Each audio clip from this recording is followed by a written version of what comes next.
Pikon na si Lolo Tomas dahil hindi pa rin nagpapakita sa kanya ang apong si Pidyong. Hindi na naman ito tinapos ang pagsisibak ng kahoy. Nako! Makakatikim talaga sa akin ang batang yon. Ay nako, malilintikan talaga siya sa akin. Kung saan na naman nagpunta ang lintik na yon, alam na maraming trabaho dito sa bahay.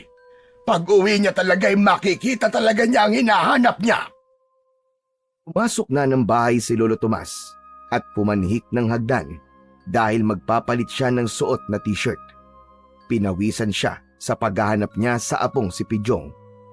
Kaya lamang, pag-akyat niya ng bahay ay nakita niya roon na natutulog pala sa sahig ng bahay ang kanyang apo. Naghihilik pa ito. Jasking batang ito! Pinahirapan pa ako sa paghahanap, nandito lang pala sa itaas ng bahay at natutulog. Inabot na naman ang katamaran ng batang ito. Napakunot ang noo ni Lolo Tomas nang marinig niyang biglang tumawa ang kanyang apo. Tumatawa habang natutulog. Nananaginip pa yata ang lokong ito. Sige na. Huwag ka nang pakipot. Ikaw talaga oh. Sige na. Aba, tignan mo nga naman. Talagang nananaginip yata ang damuhong ito. Sige na. Pagbigyan mo na ako. Kahit isa lang. Mabilis lang to. Lumapit si Lolo Tomas sa natutulog na apo upang mapakinggan ng malinaw ang sinasabi nito. Kaya lang, sa paglapit ng matanda sa kanyang apo, ay biglang hinawakan ni Pidyong ang paa ng kanyang lolo at niyakap ito. Aba, lokong batang ito at gusto pa yatang pagtripan ang paa ko. Talaga? Pwede na? Ayos, pwede na pala eh. Nalintikan na. Nanunulis ang nguso ni Pidyong. Mukhang may pinaplano sa paa ko. Bago pa naalis ni Lolo Tomas ang kanyang paa sa pagkakahawak ni Pidyong, ay agad itong inilapit sa kanyang labi at pinaghahalikan. Bango-bango mo! Ang sarap-sarap mo talaga! Ang sarap mong pupugi ng halik! Abay, lokong bata ito at pinupupog na ng halikan talampakan ko. Nakikiliti ako! Sira ulo kang bata ka! Hindi mapigilan ni Lolo Tomas ang humagikgik dahil sa pagpupog ng halik ni Pidyong sa kanyang talampakan. Hoy! Pidyong! Tumigil ka na nga sa mga kalokohan mo at nakikiliti na ako! Gumising ka na riyan! Gumising ka na! Nagising si Pidyong dahil sa pagtampal ng kanyang Lolo Tomas. Subalit inis ito na napatingin sa matanda. Lolo Tomas! Pambira ka naman, Lolo Tomas oh. Ang sama naman po ng timing nyo. Nandun na eh. Kalips to lips ko na siya eh. Tapos ginising mo pa ako. Ang sarap pa naman niyang halikan. Anong ang sarap halikan na sinasabi mo?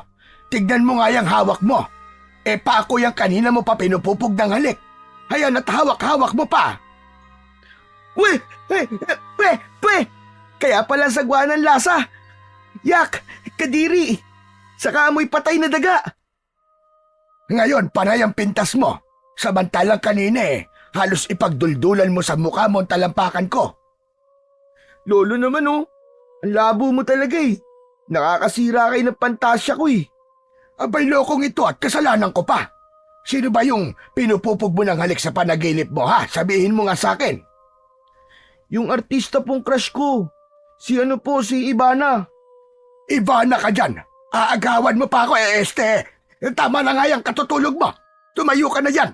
Napakatamad mong bata ka. Lo, kanina pa po nakatayo. Tayong-tayo na nga po eh. Kasi nga, hinahalikan ko kanina si Ivana. Aba, talagang lintik na batang ito at namimiloso po ka pa. Baka gusto mong putulin ko yung sinasabi mong nakatayo at nang makita mo. Lolo talaga oh. Di na mabiro. O sige na. Bumangon ka na riyan at tapusin mo na yung trabaho mong iniwan sa baba. Tama na yung katutulog mo, Pidyong. Dahil walang magandang mangyayari sa buhay mo kung puro kahilata. 18 anyos na si Pidyong. Sila na lang ng kanyang Lolo Tomas ang magkasama. Parehong ulila na ito sa mga magulang. kaya ang kanyang lolo na lamang ang kinalakihan nito.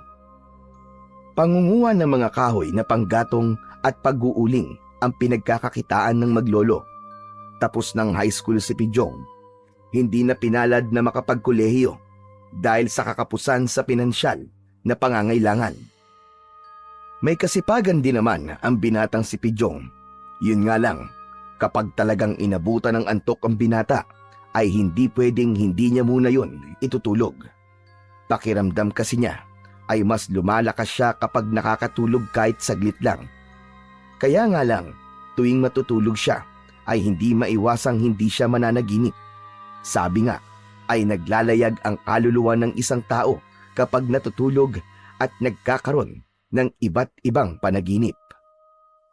Upang hindi na magalit pa ang kanyang lolo Tomas, ay binalikan ni Pidjong ang kanyang trabaho dahil kailangan niya itong tapusin. Isa sa pinagkakaabalahan ni Pidjong ay ang pag-iensayo niya ng arnis. Nagka-interes siyang mag-aral nito nang minsan may isang Hapones na ang pangalan ay Yukumiro na nanirahan sa kanilang baryo, sa baryo Matubig. Nagturo ang Hapones na si Yukumiro sa mga kabataan ng paggamit ng arnis upang maging proteksyon laban sa mga masasamang tao. Pinag-igi ni Pidjong ang pag-aaral, kaya laking lungkot niya nang bumalik na ng kanilang bansa ang naturang dayuhan. Subalit ang mga natutunan niya ay paulit-ulit niyang iniinsayo upang hindi niya ito makalimutan. Katunayan ay nagamit na rin niya ng ilang ulit ang kanyang kakayahan sa arnis nang minsang sunggaban siya ng isang asong ulol. Dugo ang ulo at napatay niya ang aso. Wala namang nagalit o nagreklamo, lalo na't ang aso na kanyang napatay ay may mga bata na ring nakagat at napag-alaman na ito ay apektado ng rabies. Kaya ipinagpapasalamat pa ng mga taga-baryo ang pagkakapatay niya sa asong ulol. Nagamit din niya ang kanyang kakayahan sa arnis nang may lasing na nag-amok at hindi mapigilan ng mga kalugar nila. Nagwawala ito dahil sa kalasingan at walang sinisino. Takot din lumapit ang ibang tao dahil sa hawak nitong patalim. Si Pidjong lang ang nakapagpahinto sa pagwawala nito dahil napatulog niya ang lasing nang tamaan ito ng arnis sa noo. Kaya nga kahit paano ay kilala si Pidjong sa baryo Matubig dahil sa mga kabayanihan na nitong nagawa.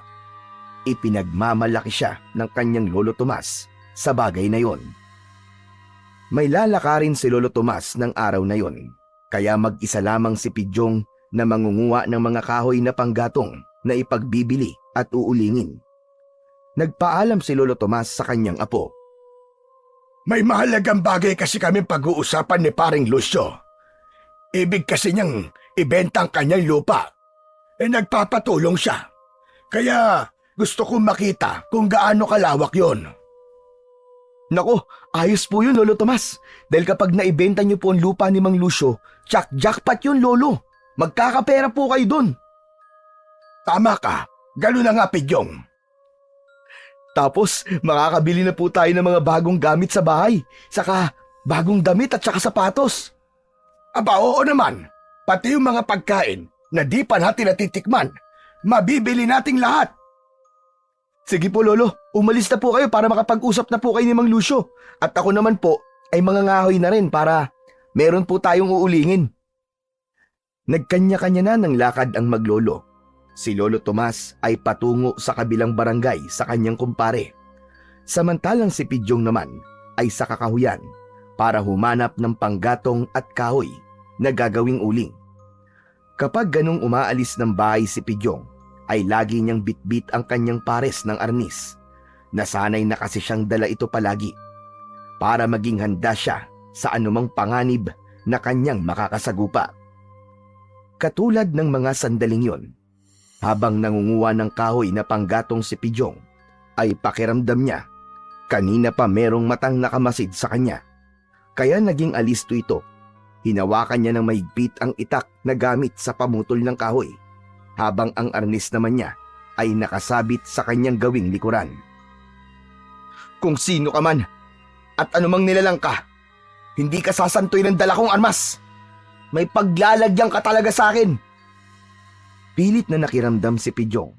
Isang maling kilos ng nilalang na pakiramdam niya'y nagkukubli ay tsak 2 bagay lang ang pwedeng mangyari.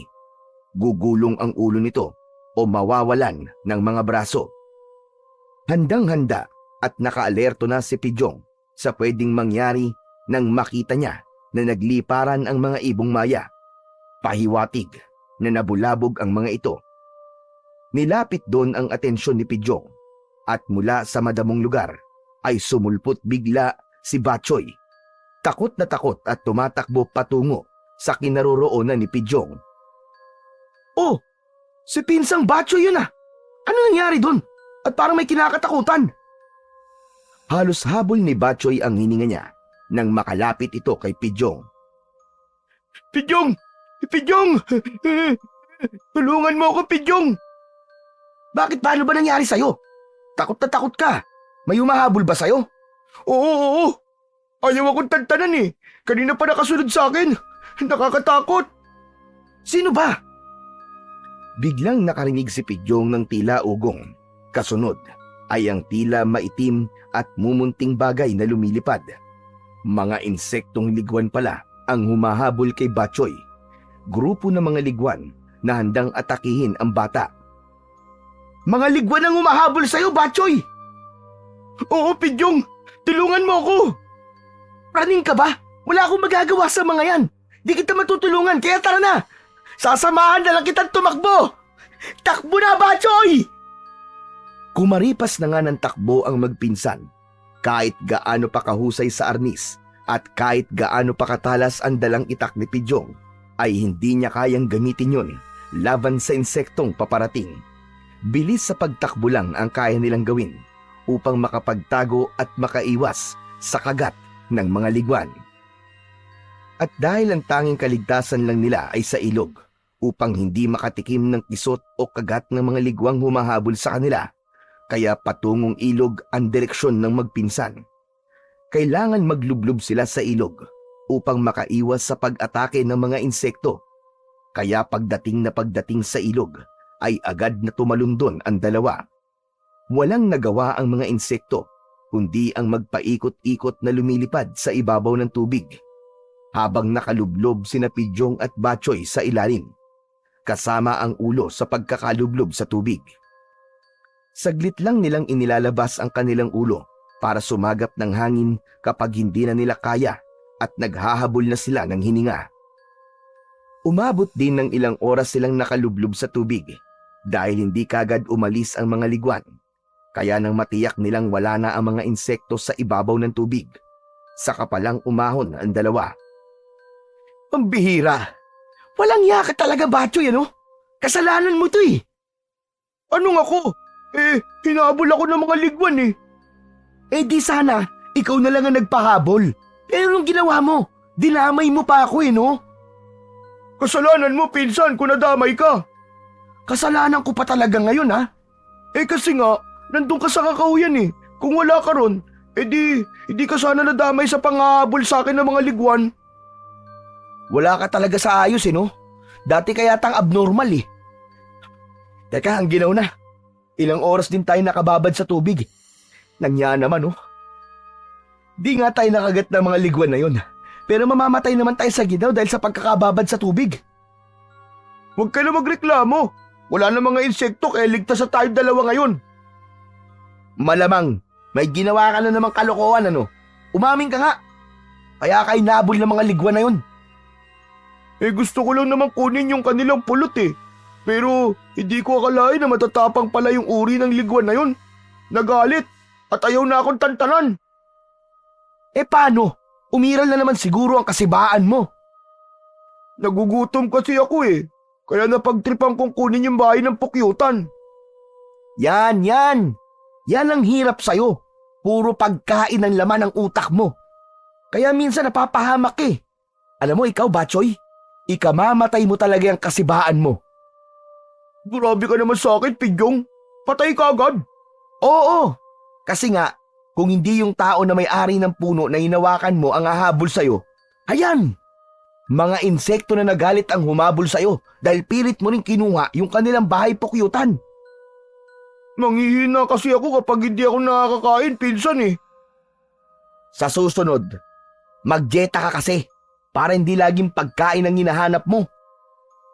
Nag-dieta naman na ako eh. 3 takal na nga lang ng kanin ang kinakain ko eh. Dati 5 takal eh. Sus, dieta pa. I-try mo. Huwag ka na lang kumain para sure napapayat ka. Ano? Hindi ka kain? Eh di naman pagpayat ang gusto mo mangyari sa akin eh. Ang gusto mo yata matiepok na ako eh. Ay nako Batchoy. Tara na ngang umuwi at giniginaw na talaga ako para makapagpalitan ng damit. Paano yung mga kahoy na kinuha mo? Babalikan ko na lang yun. Ikaw kasi. Dahil sa'yo nasira ang araw ko. Sa pag-uwi ni Pidyong sa bahay ay naroon na ang kanyang lolo Tomas na nagtataka dahil basang-basa ito. Kaya sinabi niya rin kagad sa kanyang lolo ang nangyari kay Batchoy. Yan talagang pinsan mo kahit kailan. Dinadala ka palagi sa peligro. Wala po tayong magagawa, hindi mapigilan ng kasibaan eh. Hayaan mo at pagsasabihan ko yung Batchoy na yan. Nako, wag na po Lolo Tomas. Siguro po dahil din sa kabataan ni Batchoy kaya pasaway siya. Hindi kasi tama na mahilig siyang mangialam. Pero sa nangyari po sa kanya kanina na hinabol kami ng mga ligwan, malamang ho, magtatanda na po yun. Hindi na po uulit yun. Aba dapat lang. Sa susunod baka kung ano na masamang mangyari sa kanya. Kinabukasan ay nagbalik sa kakahuyan si Pidyong upang minsan pa'y manguha ng mga kahoy na panggatong. Subalit sa pagkakataong yun ay kasama na niya ang kanyang lolo Tomas. Gaya ng nakagawian ni Pidyong, nakasabit sa gawing likuran niya ang kanyang arnis at sa bewang naman ay naroon ang itak na gamit niya sa pamputol ng kahoy. Lolo Tomas, maiwan ko po muna kayo ha. O bakit apo? Saan ka pupunta? Babalikan ko lamang po yung mga kahoy na naiwan ko kahapon. Di ko na po kasi nabalikan dahil sa nangyari sa amin ni Batchoy eh. O sige. Puntahan mo na dahil sayang ang mga yon. At nang maiuling na rin natin. May mga order sa akin ng uling at dapat makapagpadala tayo. Sige po Lolo Tomas, hindi po ako magtatagal. Balikan mo na lamang ako rito, apo. Opo. Iniwan na ni Pidyong ang kanyang lolo Tomas. Pinuntahan niya ang lugar kung saan niya iniwan ang mga nakuha niyang kahoy. Agad yung natagpuan ng binata. Gamit ang dalang panali ay tinalian ito ni Pidyong upang madali niyang buhatin. Akmang bubuhati na sana niya ang itinaling kahoy nang makarinig siya ng sigaw ng isang babae. Teka, boses ng babae yun ah. Parang nasa panganib siya tumihingi ng tulong. Nagpalinga-linga si Pidyong sa paligid. Hinahagilap ng kanyang mata ang pinagmumulan ng boses ng babae na kanyang narinig. San kaya yun? Biglang nawala ang sigaw ah. Parang malapit lang dito sa kinaroroonan ko. Muling narinig niya ang sigaw na yon. Sa bandaron, doon ang gagaling ang sigaw ng babae. Itinabi na lang muna ni Pidyong ang nakataling kahoy at agad niyang tinungo ang lugar kung saan niya narinig ang boses ng babaeng humihingi ng tulong. Subalit nang makarating siya sa lugar na inakala niya'y pinagmulan ng sigaw ng babae, ay wala siyang nakita roon. Pambihira. Mukhang guni-guni ko lang yata yun ah. Wala pa rin akong makita dito eh. Akmang aalis na sana si Pidyong upang balikan ang kahoy na dadalhin niya sa kinaroroonan ng kanyang lolo Tomas nang minsan pa'y marinig niya ang sigaw. Sa pagkakataong yon ay hindi lang boses ng babae ang kanyang narinig, kundi nakita na rin ng kanyang mga mata. Ayun! Isang babae ang tumatakbo, takot na takot. Tila may humahabol sa kanya. Baka mamaya, katulad lang din siya ni Batchoy na hinahabol ng mga ligwan. Patungo sa kinaroroonan niya ang babaeng tumatakbo na tila merong kinatatakutan. Tulungan mo ako! Ginoo! Tulungan mo ako! Hindi Ginoo ang pangalan ko. Ako si Pidyong. Ginoong Pidyong! Tulong! Tulungan mo naman ako! Miss, teka, huminahon ka. Ano bang kinatatakutan mo? May humahabol ba sa'yo? Oo, hinahabol nila ako at ayaw nila akong tantanan. Hinahabol ka ng mga insekto? Hinahabol ka ng mga ligwan? Yung ba ang ibig mo sabihin? Hindi mga insekto humahabol sa akin. Ayan sila! Ganun na lamang ang pagkagulat ni Pidjong nang makita kung ano ang humahabol sa babaeng kanyang kaharap. Hindi ito insekto katulad ng kanyang akala, kundi kakatuwang nilalang. Uri ng nilalang na akala mo'y isang aswang. Subalit kung pagmamasdang mabuti, ay isang dambuhalang paniki na ang muka ay gaya ng sa muka ng tao, subalit may matutulis na pangil. 2 taong paniki ang humahabol sa babaeng humihingi ng tulong kay Pidjong. Anak nang, ngayon lang ako nakakita ng ganyang uri ng nilalang Ibig nila akong kunin, Ginoo. Tulungan mo ko. Ayokong sumama sa kanila. Huwag ka mag-alala. Akong bahala sa'yo, miss. Hindi sila sasantuin ng arnis at itak ko. Sige, magtago ka na muna sa likod ko at ako nang bahala sa mga halimaw na to. Nagkubli ang babae. Takot na takot ito. Samantalang agad naman kinuha ni Pidjong sa kanyang likuran ang pares ng arnis. Mahigpit itong hinawakan at pumorma ito upang makakuha siya ng magandang buwelo sa pagharap sa 2 taong paniki na ngayon ay kanyang makakaharap. Pumagaspas ng pakpak ang taong paniki. Ibinuka ang bunganga na may matutulis na pangil. Sa pagkakabuka ng malaking bibig nito ay tumutulo pa ang malagkit nilang mga laway. Bago pa nito nasakmal si Pidjong, ay agad na hinataw ng binata ang kanyang hawak na arnis at tinamaan ang ulo ng isang taong paniki. Matindi ang pagkakatama ng arnis sa ulo ng taong paniki. Lumikha yun ng sugat, kaya ang dugo ay tumalsik. Subalit tila hindi nasindak ang halimaw. Patuloy ang pag-atake nito kahit na pumupulandit na ang dugo mula sa ulo na tinamaan ng arnis. Sumugod na rin ang isa pa. Nagtulong-tulong sila sa pag-atake kay Pidjong, kaya mas pinaigi ni Pidjong ang paghataw at pagharibas sa 2 halimaw na pilit na umaatake sa kanya. Napapaatungal ang mga taong paniki na tinatamaan ng arnis ni Pidjong. Aba, matigas kayong mga siraulo kayo Hindi pa talaga kayo susuko? Ginagalit niyo ako Minsan pa ay pinagahataw ni Pidjong ang 2 halimaw hanggang sa bumagsak ang mga ito sa lupa na nagkikikisay. Kaya ang pagkakataon na yon ay sinamantala ni Pidjong upang ibigay ang katapusan sa mga ito. Mula sa kanyang bewang ay kinuha niya sa kaluban ang kanyang bagong hasang itak at agad na pinagtatataga ang mga taong paniki. Nagkaputol-putol at nagkagutay-gutay ang halimaw. Hindi sila tinigilan ni Pidjong at tiniyak na patay na ang mga ito bago pa niya lubayan. O ano? Kala nyo Hanggang dyan lang pala kayo Puro kayo yabang. Pwe! Ang baho nyo pa, mga taong paniki! Ang papanghinang amoy nyo! Nang makita ng babae na wala ng buhay ang mga taong paniki dahil nagapi na ito ni Pidjong, ay saka pa lamang lumabas sa kanyang pinagtataguan ang dalaga. Lumapit ito kay Pidjong at biglang yumakap dahil sa kasiyahan. Salamat! Maraming salamat sa iyo, Ginoo! Sandali! Sandali, miss.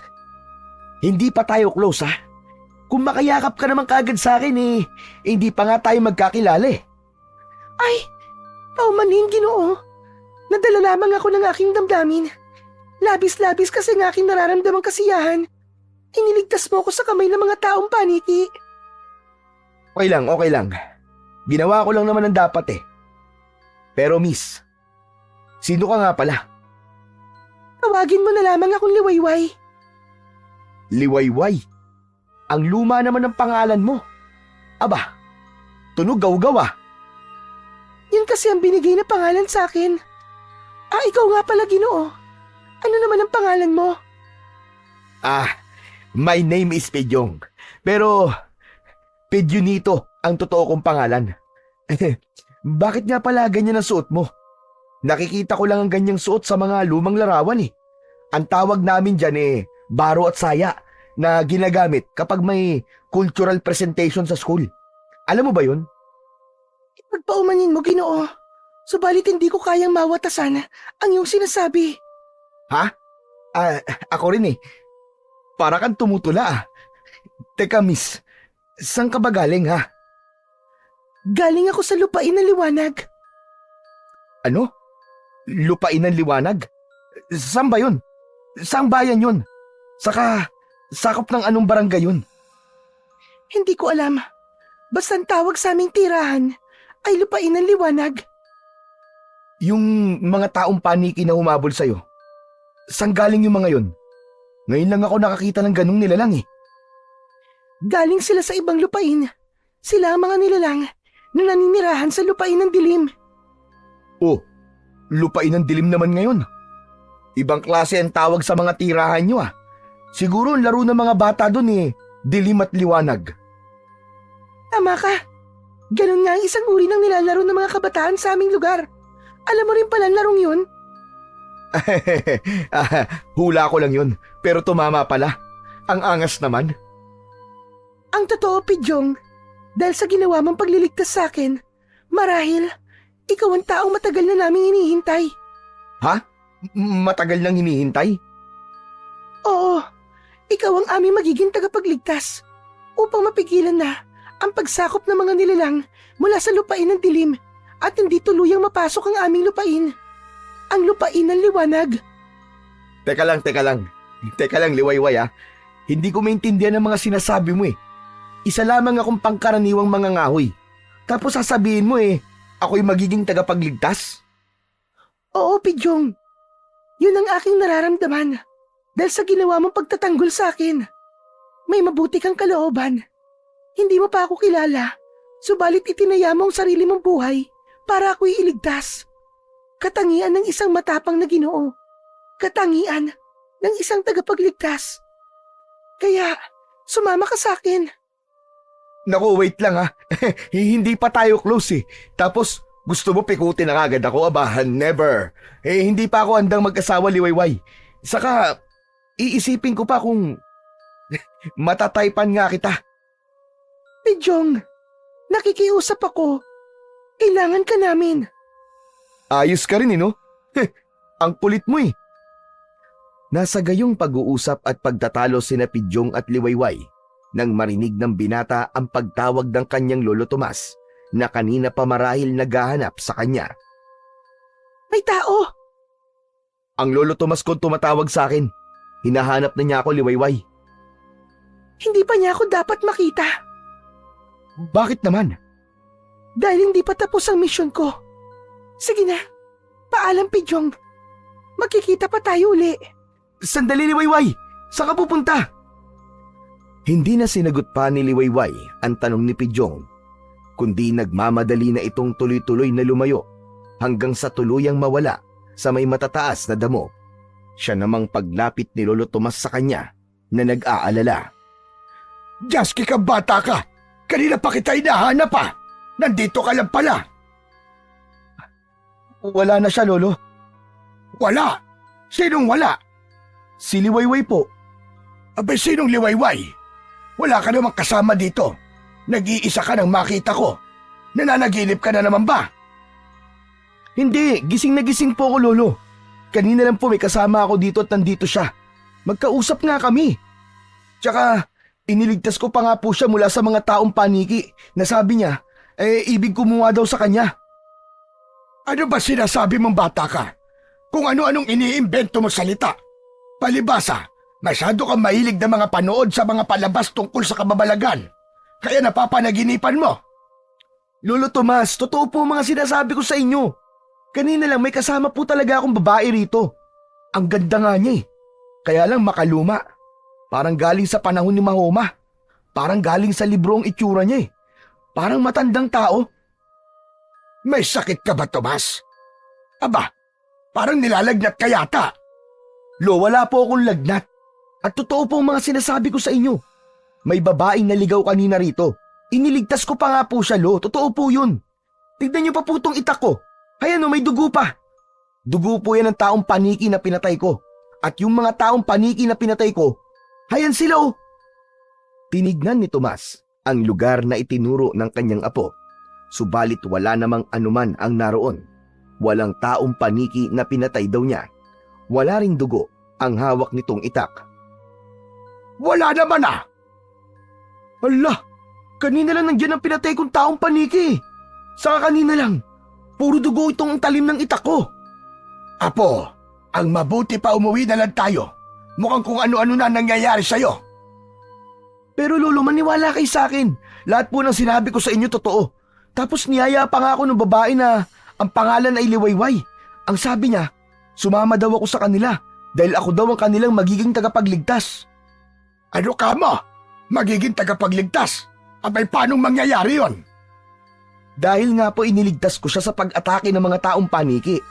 Tapos ang sabi pa niya, mula daw po siya sa, ano nga ba yun? Yun, lupain ng liwanag. Napakunot ang noo ni Lolo Tomas nang sabihin ni Pidyong ang tungkol sa lupain ng liwanag. Dahil pamilyar kay Lolo Tomas ang pangalan ng naturang lugar. Narinig na niya ang tungkol doon. Olo, bakit parang natahimik yata kayo? Alam niyo po ba ang lugar na tinatawag na lupain ng liwanag? Hindi na sinagot pa ni Lolo Tomas ang tanong ni Pidyong. Sige na, Apo. Bitbitin mo na ang mga itinali mong kahoy at nang makauwi na tayo, baka abutan pa tayo ng dilim dito. Sumunod na lamang si Pidyong sa kanyang lolo. Binuhat ang nakataling kahoy upang umuwi na sila. Habang naglalakad ang maglolo, ay wala silang imikan. Tahimik si Lolo Tomas, subalit ang isipan ay puno ng katanungan dahil sa mga ikinuwento ng kanyang apo. Kinagabihan, pagkatapos maghapunan ay naging ugali ng maglolo ang magpalipas ng oras sa labas ng kanilang bahay. Doon sila nagpapaantok. Nakatingin si Lolo Tomas sa kalangitan. Maliwanag ang buwan, kaya natatanglawan ng liwanag ng buwan ang bakuran ng bahay nila Lolo Tomas.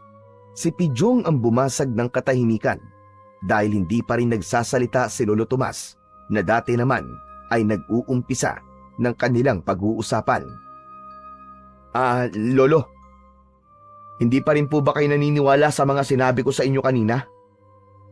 Hindi agad sumagot ang matanda. Nakatingin lamang ito kay Pidyong. Ang liwanag ng buwan, no? Di kaya dyan yung lugar na sinasabi sa akin ni Liwayway na lupain ng liwanag? Doon daw po kasi sila nakatira eh. Tumitig si Lolo Tomas sa mga mata ng apo. Pidyong, Apo, hindi ko alam kung dapat ko bang sabihin sa ito. Kaya lamang, pagkakataon na ang siyang nagtakda. Dahil ramdam ko na sa mga darating na araw, ay mas marami ka pang madidiskubre na yung ipagtataka. Ano po? Tungkol naman po saan, Lolo Tomas?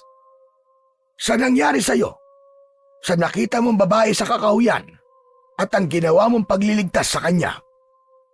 Ibig po bang sabihin naniniwala na po kayo sa akin? Oo, Apo, naniniwala na ako sa'yo. Naibig ko sanang wag na lamang pansinin dahil alam ko kaakibat ng mga pangyayaring yon ang paghihiwalay nating dalawa. Ano po? Magkakaiwalay tayo, Lolo? Sapagkat dadaling ka sa lugar na kailangan mong marating, sapagkat yun ang nakatadhana sa'yo. Dahil nabibilang tayo sa lahi ng mga taong nakatakda upang magligtas at makatulong sa kapwa. Sa lumang panahon man o sa bagong panahon. Teka, Lolo Tomas, sandali lang po. Naguguluhan po ako eh. Hindi ko po kayo magets eh.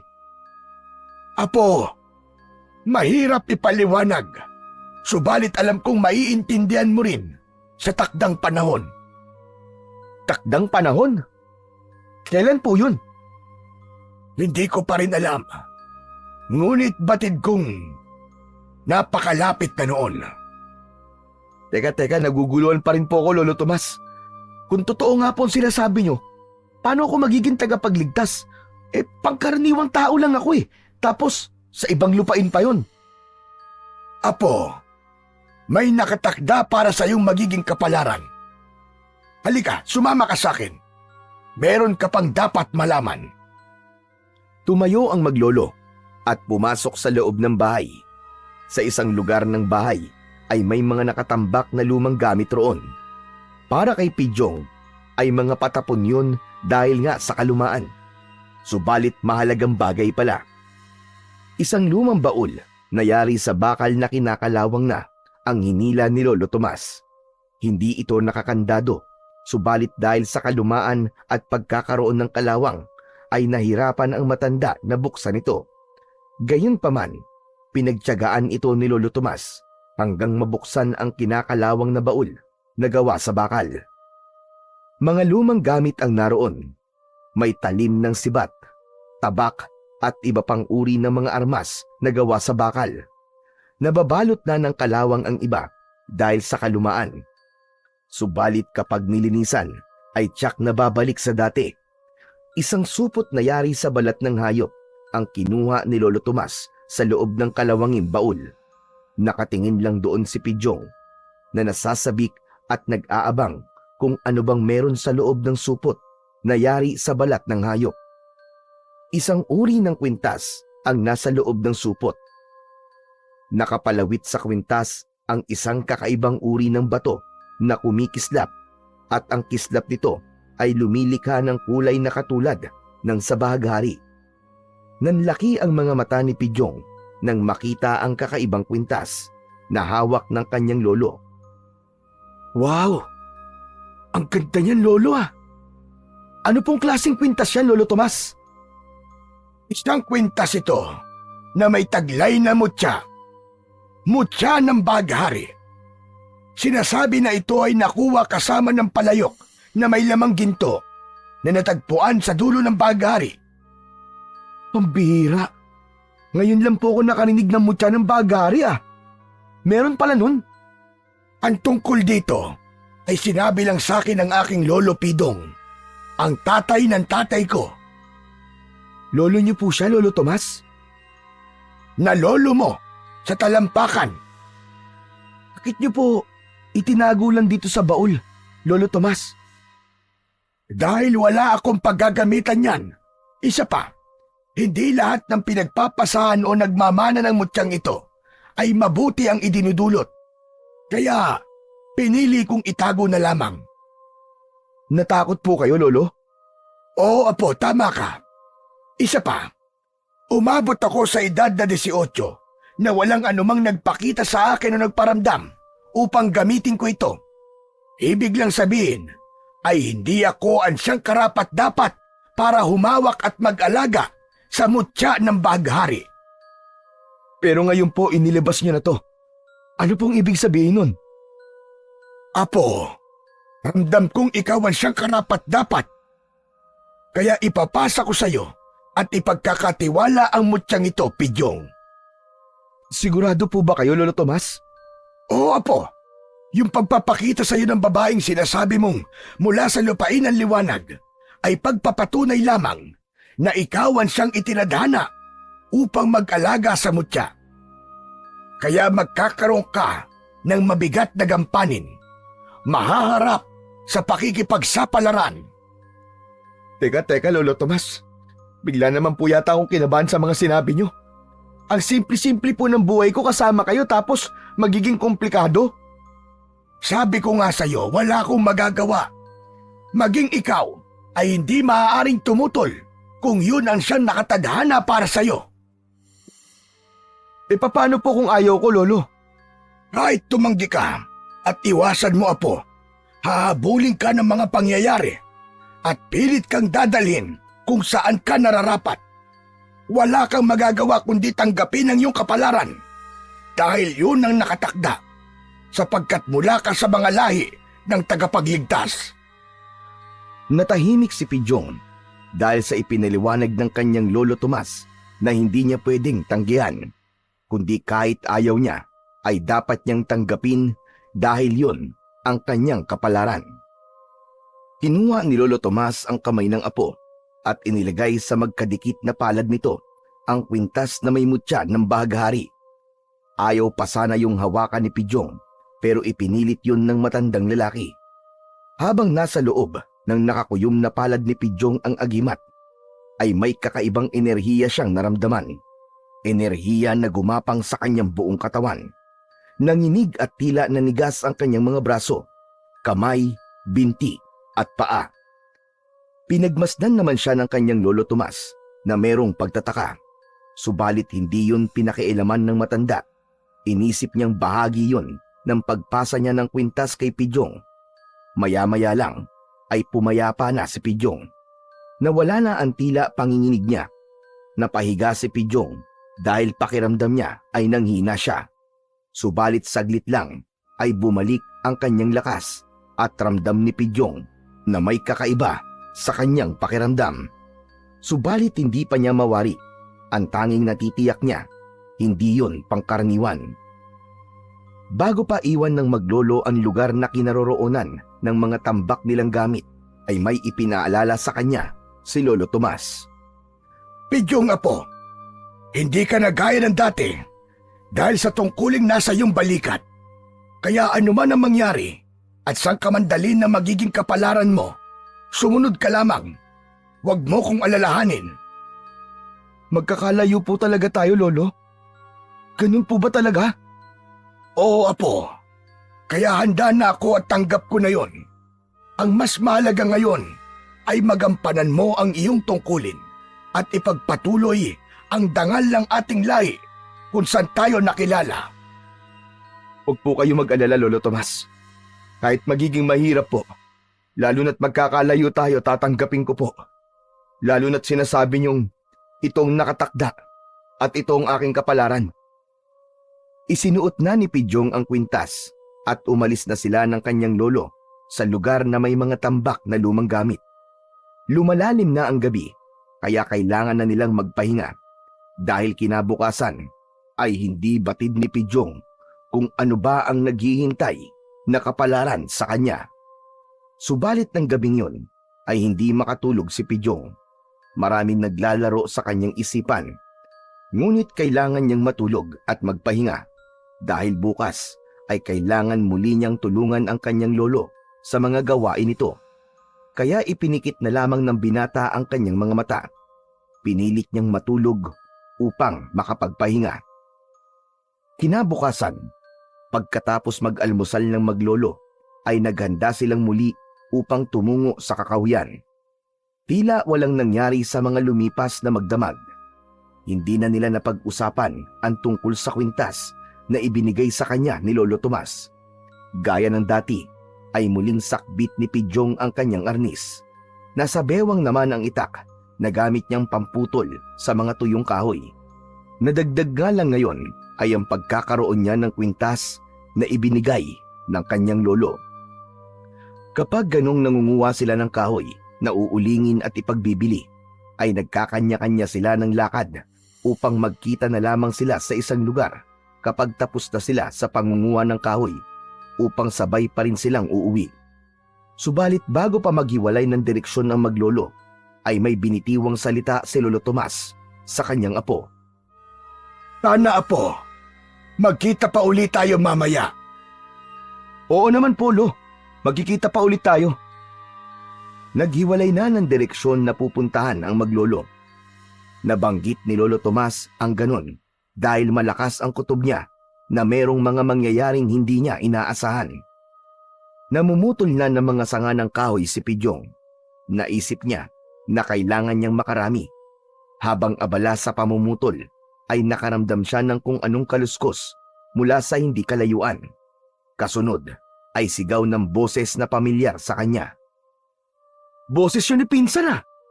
Bakit kaya siya sumisigaw? Mukhang may di magandang nangyari kay Batchoy ah. Pasaway talaga.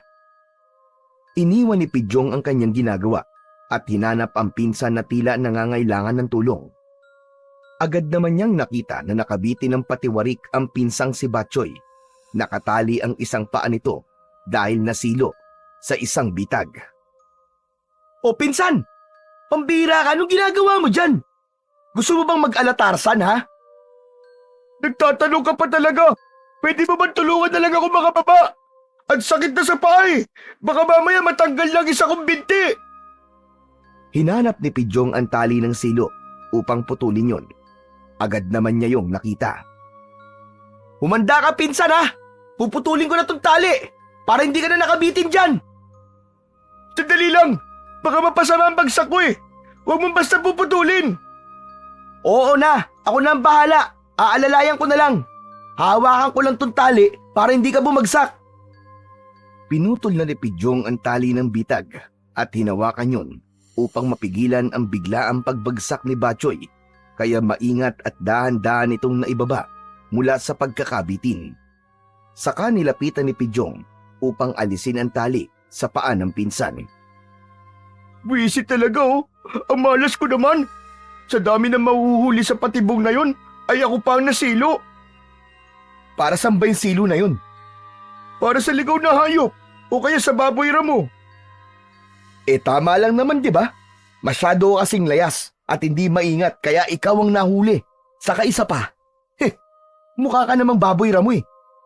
Aray ko naman, pinsan. Masyado ng personal yun ah. At nasaktan ka pa sa lagay na yan ha? Tignan mo nga yung itsura mo. Nilait mo na naman ang katabaan ko. Buti na lang pala't narinig kita at kasalukuyang nandito ako sa kahuyan. Dahil baka dito ka naabuti ng gabi kung walang makakakita sa'yo. Tapos naku po, sigurado ko na pagpepiestahan ka rito ng mga aswang. Uy, huwag ka naman ganyan. Oo na. Salamat na sa'yo dahil iniligtas mo ako. Huwag ka kasi masyadong pasaway para hindi ka napapahamak. Nag-uusap ang magpinsan nang mula sa isang bahagi ng gubat ay minsan pang nagpakita kay Pidyong si Liwayway. Salamat at nakita ulit kita, Pidyong. Oh, nandito ka rin pala, Liwayway. Uy, chika babes. Magkakilala kayo, pinsan? Oo, Batchoy. Nagkakilala na kami kahapon ni Liwayway dito din sa Kakahuyan. Liwayway, siya nga pala ang pinsan ko, si Batchoy, na laging gutom at mahilig lumamon. Pinsan naman eh. Ipinakilala mo nga ako dito sa magandang dilag. Inilaglag mo naman kagad ako. Nagagalak akong makilala ka, Batchoy. Ako man, Liwayway. Oh, wala bang beso-beso man lang? Ano? Ano yung beso-beso? Huwag mong intindihin yun. Kalokohan lang ni Batchoy yun. Huwag mo na siyang pansinin. Habang nag-uusap ang tatlo, ay minsan pang may dumating na mga taong paniki na ang pakay ay kunin si Liwayway. Nanlaki ang mga mata ni Batchoy sa nakita. Bagamat naging pamilyar na kay Pidyong ang mga taong paniki. Andito na naman pala mga pangit na to. Napatay ko na sila, di ba, Liwayway? Iba sila. Natuntun na rin ng ibang taong paniki itong kinaroroonan ko. At maging sila ay nakakarating na dito mula sa lupain ng dilim. Pinsan, baka kung anong gawin sa atin ng mga halimaw na yan ha? Ayoko pang mamatay, hindi pa ako nagkakajowa. Huwag ka mag-alala. Akong bahala sa kanila, pinsan. Bago pa makalapit ang mga taong paniki kina Pidyong, ay tila nasilaw na ang mga ito sapagkat biglang nagbigay ng liwanag at kumislap ang suot na kwintas ng binata. Kasunod ay ang pagkakaroon ng tila bahagari. Napahawak si Batchoy kay Pidyong, samantalang tila nauunawaan naman ni Liwayway ang ibig sabihin ng lumitaw na bahagari, kaya humawak siya sa braso ng binata. Saglit pa ay hinigop sila ng bahaghari. Iniluwa ang tatlo sa isang lugar na tila paraiso. Maraming magagandang halaman at merong isang malinaw na lawa na ang tubig ay kumikislap na parang diamante. Pambihira! Wow! Anong lugar to? Bakit tayo dinala rito ng bagari? Pinsan, ano ba nangyayari? Hindi ko maintindihan ah. Huwag ka na maraming tanong dyan, Batchoy. Dahil ako man, hindi ko rin naiintindihan. Nandito kayo sa aming mundo. Sa lupain ng liwanag. Dinala tayo rito ng bagari mula sa iyong suot na kwintas, Pidyong. Kaya tama ako. Ikaw nga. Ikaw nga ang aming tagapagligtas. Uy, astig ah. Tagapagligtas ka raw, pinsan. Ang angas. Superhero ka nga. Ibang klase. Maraming salamat, Pidyong. At pumayag kang makarating dito sa aming lupain. Tiyak na matutuwa si Ama kapag nalaman niya na kasama ko ang aming tagapagligtas. Sumama kayo sa amin upang maipakilala ko kayo kay Ama. Lumakad na si Liwayway at nakasunod ang magpinsan. Palinga-linga ang mga ito. Pinagmamasdan ang bawat lugar na kanilang dinadaanan. Isang matandang babae ang sumalubong kay Liwayway nang makita ito. Mahigpit na yumakap at biglang umiyak ang matandang babae na sumalubong sa dalaga. Wayway apo! Salamat! Salamat at ligtas ka! Lola Rosal, si Ama, nasan po siya? Kailangan niya makausap ang mga kasama ko. Natahimik ang matandang kausap ni Liwayway. Nakatingin ito sa dalaga. Bakit po, Lola Rosal? May nangyari po ba kay Ama? Bihag ang iyong ama, iha. Nakakulong siya sa lupain ng dilim. Sa lugar ni Dabilo, ang pinuno ng dilim. Paano nangyari yun, Lola Rosal? Sinalakay ang lupain dati ng mga kampo ng dilim. Iba't ibang uri ng aswang na mga pinagkakatiwalaang kawal ni Dabilo. May mga kalalakihan silang pinatay. At ang iyong ama ay dinukot nila.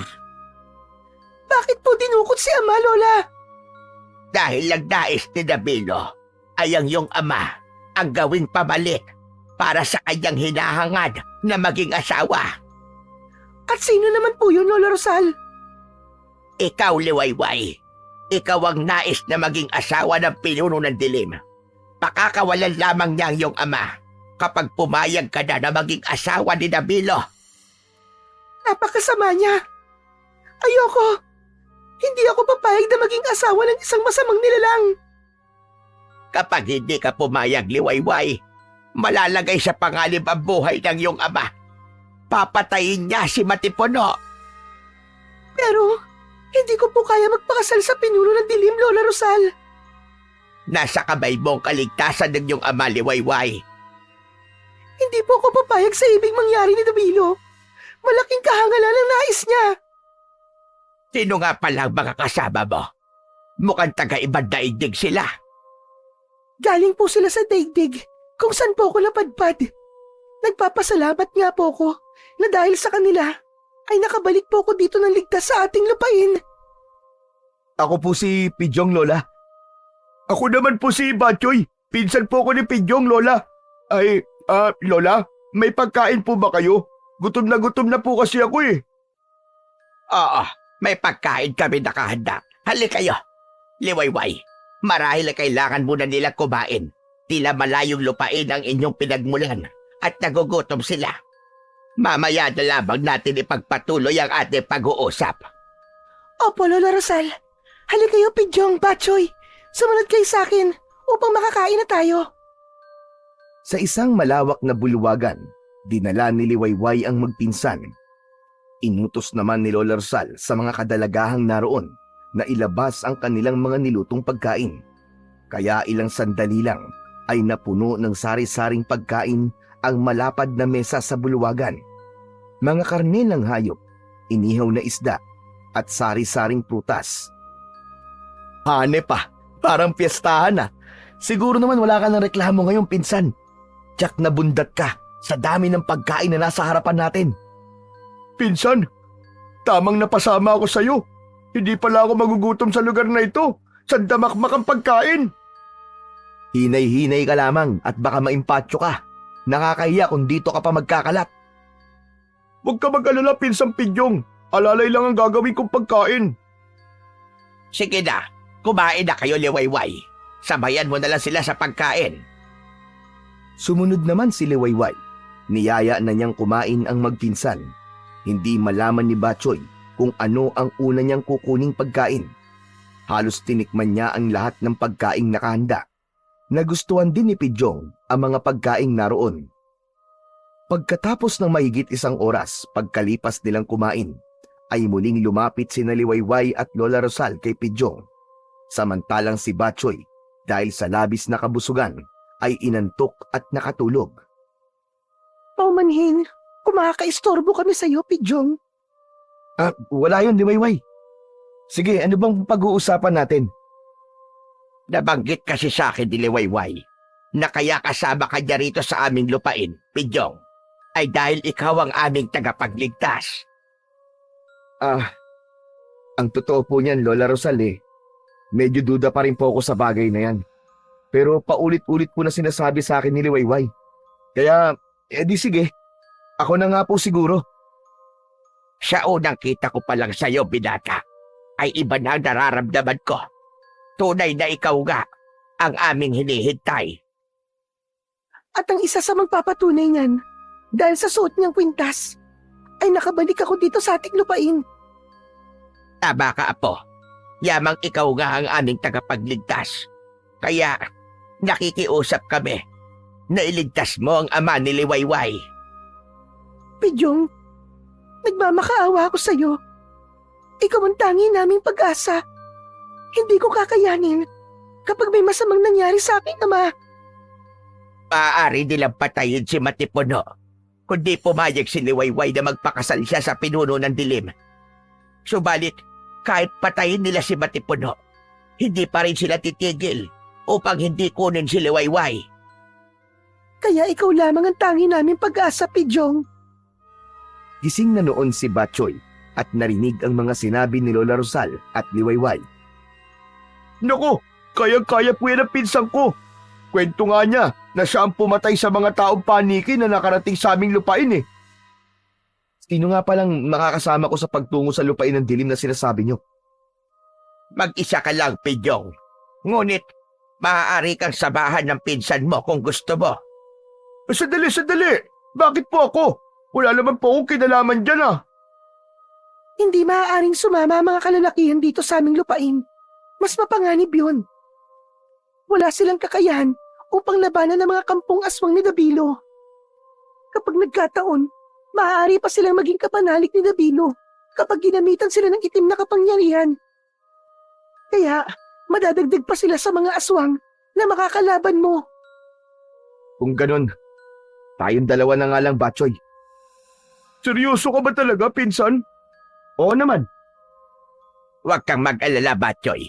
Pagkatapos ng inyong pakikipaglaban, mas masasarap na pagkain ang ihahanda namin para sa'yo. Ayun! Ayos! Ano pang hinihintay natin, pinsan? Tara na! Puntahan na natin si Dabilo para iligtas ang airpat ni Liwayway. Kakausapin ko ang isa sa aming utusan upang samahan kayo sa bukana ng lupain ng dilim. Hanggang doon lang niya kayo maihahatid. Tinawag ni Lola Rosal ang lalaking utusan na magsasama kina Pidyong. Kaya saglit pa ay lumakad na sila patungo sa ikatlong bundok kung saan naroon ang lupain ng dilim. Halika, Liwayway. Kailangan nating ihingi ng patnubay sa mahal na Bathala ang gagawing pakikipagsapalaran nila Pidyong sa kabay ng mga kampon ng dilim. Opo, Lola Rosal. Bilang mga kababaihan dito sa lupain ng liwanag, ayun ang tangi nating magagawa. Ilang oras din ang naging paglalakbay ni Pidyong at Batchoy kasama ang utusan bago nila narating ang bukana ng lupain ng dilim. Iniwan na sila roon at nagbalik na ang utusan sa lupain ng liwanag. Andito na tayo, Batchoy. Pinsan, ikaw na lang kaya ang tumuloy. Parang natatakot na ako Susunod na lang ako dun sa nagatid sa atin dito. Kita mo to si Raulong to. Sige, subukan mo akong iwan rito. At kapag may lumitaw na halimaw, ikaw ang una kong ipapain. Uy, wala namang ganunan. Nagbibiro lang yung tao Pinsan mo ako, di ba? Yun na nga Pinsan mo ako pero gusto mo akong iwan. Magpinsan tayo, di ba? Kaya dapat walang iwanan. Kung mamamatay ako, mamamatay tayo ng sabay. Oo na, sige na. Hindi na kita iiwan. Kinuha ni Pidyong ang itak na nasa kanyang bewang. Oh, hawakan mo to, Batchoy. Oh, anong gagawin ko dito sa itak? Nangangahoy ba tayo dito? Anak ng... Yan ang magiging sandata mo. At sa akin naman tong arnis. Okay, kaya kong gamitin to. Mas mahirap kung wala akong kahit anong sandata Nasa pag-uusap ang magpinsan nang bigla silang makarinig ng mga tunog. Huni ng mga nilalang na noon lang nila narinig. Nakarinig din sila ng mga yabag na tila tumatakbo na papalapit sa kanila. Agad na inalihan ng takot si Batchoy. Pinsan, ano mga yun? Parang patungo dito sa kinaroroonan natin ah. Hindi ko rin alam, Batchoy. Basta umanda ka. Maging mapagmatsyag ka. Hawakan mong maigi ang tangan mong itak. Yan ang magliligtas sa'yo. Lumakas ng lumakas ang ingay na kanilang naririnig hanggang sa ganap nilang nakita ang mga nilalang ng dilim na pasugod sa kanila. Mga kakaibang uri ito ng mga aswang. Merong nakakatakot na itsura. Matutulis at malalaki ang mga tenga. Ang mga balahibo sa kanilang katawan at sa gawing likuran ay tila mga tinik na matutulis. Ang mga nag-aapoy na mga mata ay kakikitaan ng galit na handang umatake. Naghanda ang magpinsan. Nagtalikuran sila dahil nagsimula na ring paikutan ng mga aswang sina Pidyong at Batchoy. Kaya natin to, Batchoy. Lalaban tayo. Sabayan! Hindi ko sure, Pidyong. Kaya mo yan, pinsan. Magtiwala ka. Saka may tutulong sa atin. Bahala na. Isipin mo na lamang, mga litso na mga aswang na yan, na kapag nagapi mo, ay pwedeng-pwede mo silang lantakan. Sumugod na nga ang mga aswang. Agad na iwinasiwas ni Pidyong sa ere ang kanyang hawak na arnis. Laking gulat ni Pidyong na ang arnis na kanyang hawak ay nagliwanag. Ang bawat aswang na tamaan noon ay napapatungal dahil nag-iiwan yun ng apoy sa katawan ng bawat aswang. Samantalang nawala naman ang kaba ni Batchoy at nakipagsabayan na siya sa mga aswang. Sumusugat at nag-iiwan ng malaking hiwa sa katawan ng mga aswang ang bawat tamaan ng itak na hawak ni Batchoy. Dahil sa pagtulong ni Batchoy kay Pidyong ay tila nagawa na rin siyang palakasin at gabayan ng mutya ng bahagari. Siya man ay nadamay sa lakas na ibinibigay nito upang harapin ang mga kampon ng kadiliman. Sige, lumapit pa kayo! Kala nyo ah, tignan natin kung hanggang saan ang tapang nyo! Lapit! Aba, ayos ah! Ang husay mo makipaglaban, pinsan ah!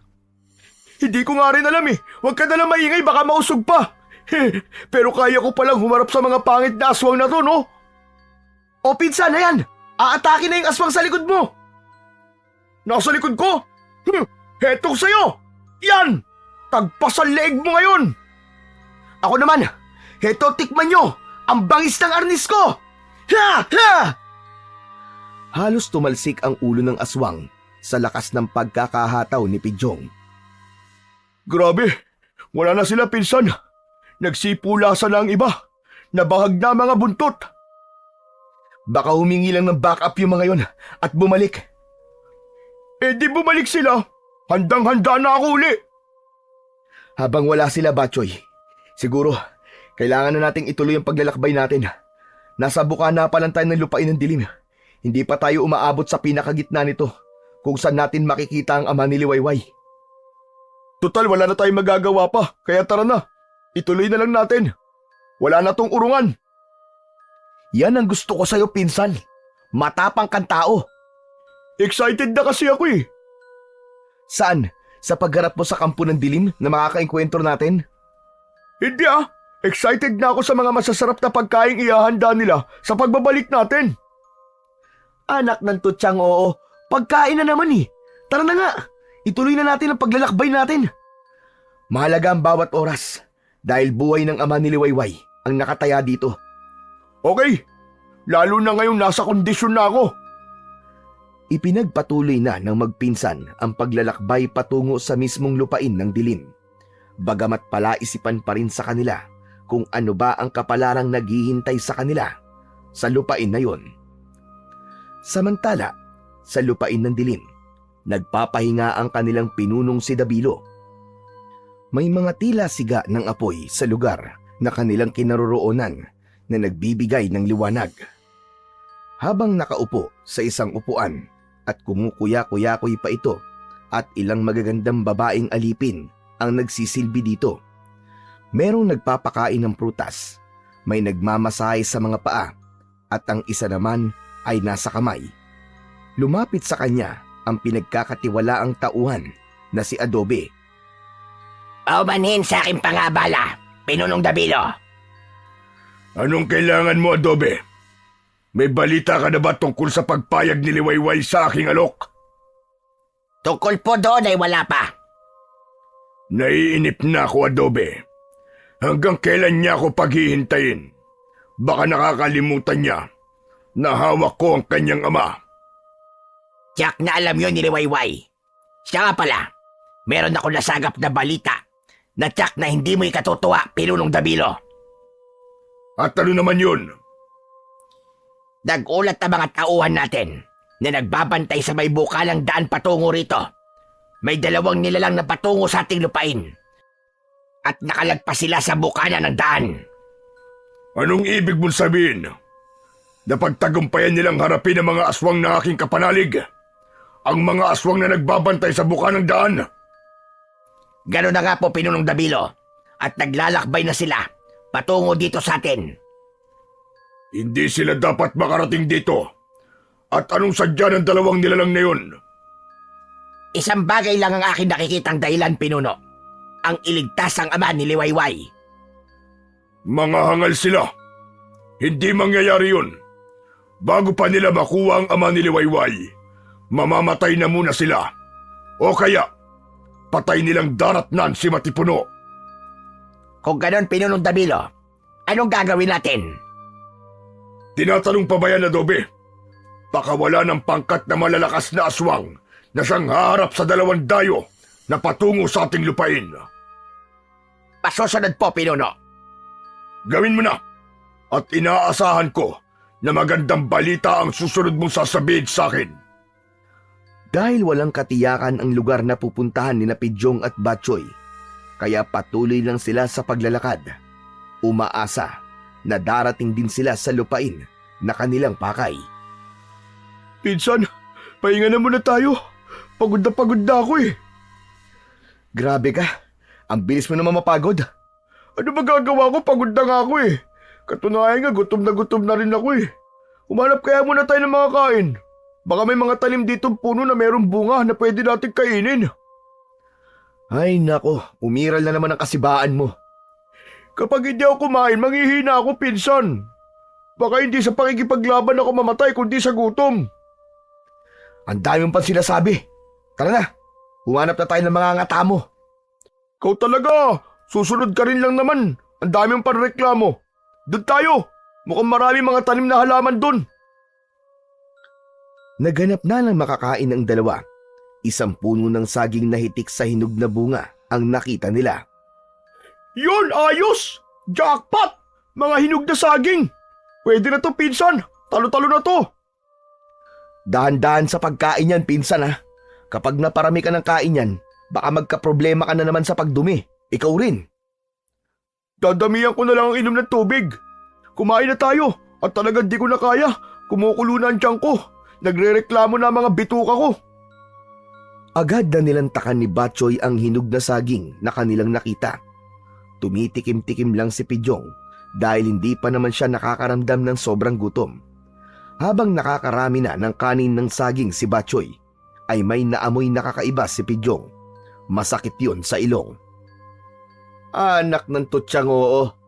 Yan na nga ba ang sinasabi ko, insan? Hinay-hinay lang kasi, ayan tuloy. Mukhang kailangan mo pa magbawas ngayon. Ano ba sinasabi mo dyan, Pidyong? Nagpasabog ka na naman na mabahong amoy. Ano ka ba? Sana pinigilan mo man lang. Hindi ko alam ba sinasabi mo, no? Hindi pa nga ako nagpapalabas sa mabahong amoy eh. Ibig mo sabihin hindi ka nagpasabog ng utot? Hindi, no? Teka, oo nga no. Ang baho nga no na. Naaamoy ko na rin. Kita mo na? Sarili mong amoy nababahuan ka? Ano ka ba? Hindi nga galing sa akin yun, Pexman. Kahit matsugi man ang butikin ng kapitbahay natin. Hindi sa akin galing yun. Lalo namang hindi galing sa akin. Pero grabe, sobrang baho talaga. Ang sangsang. Iginala ni Batchoy ang kanyang paningin. Gayon na lamang ang kanyang pagkagulat sa kanyang mga nakita. Grupo ng mga aswang na kung tawagin ay amalanhig ang paparating. Nakakadiri ang mga itsura ng mga ito na tila mga naaagnas ang mga katawan. Nahuhulog ang mga nabubulok na laman kaya lumilika ng nakakasulasok na amoy. Panibagong grupo ng mga aswang na naman yan, Batchoy. Mukhang hindi yata mauubusan ng aswang sa lugar na ito ah. Ibig sabihin nun, nandito na tayo sa lupain ng dilim. Kaya narito na rin ang iba't ibang uri ng aswang na maaari nating makaharap. Lahat sila ay kampo ng kanilang pinuno na si Dabilo. Ayon sa mga sinabi ni Liwayway at Lola Rosal. Nawala na tuloy ako ng gana, pinsan. Hindi ko matake ang amoy ng mga aswang na yan. Nakakadiri. Amoy imbornal sila. Tuloy-tuloy ang paglapit sa magpinsan na mga aswang na amalanig. Ang mabahong amoy ang unang panlaban ng mga ito dahil nasisira ang konsentrasyon ng sino mang makakaharap ng mga nilalang na to dahil sa nakakasulasok na amoy. Pinsan, hindi ko na talaga matake ang amoy ng mga to. Umatake na ang mga amalanhig kay Batchoy. Gamit ang kanyang sandatang itak ay madali niyang nagagapi ang mga ito. Yun nga lang, tila walang kamatayan ang mga amalanhig. Anak nang, bumabangon sila uli. At kahit nagkakaiwalay na ang mga bahagi ng katawan nila dahil sa pagkakataga ko sa kanila, nagdurugtong uli sila. Tama ka, Batchoy. Mukhang hindi matatapos ang pakikipaglaban natin sa kanila. Bumabangon uli sila na parang walang nangyari. Oo nga, pinsan. Ikaw, baka may magagawa ka. Sige, akong bahala, titignan ko.